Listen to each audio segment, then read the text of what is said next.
Sancio, ora anche un giunco potrebbe abbattermi, ma più avanti sulla strada ti troverò l'isola tutta per te. Sento un fuoco che brucia le mani. Sai cosa ti dico, Sancio?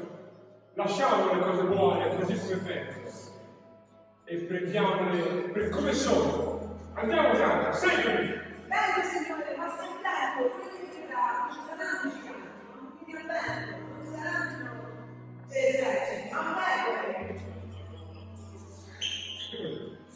Io vedrò quello che mi dovete vedere e crederò nella realtà per come può essere, non per com'è. Coraggio, Sancio, andiamo! È pazzo.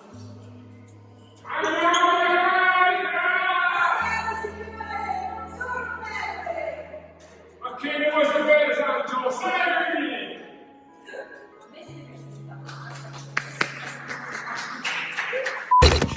Be sure to subscribe to our channel if you haven't already, because subscribing makes you feel warm and squishy and cozy and fuzzy inside.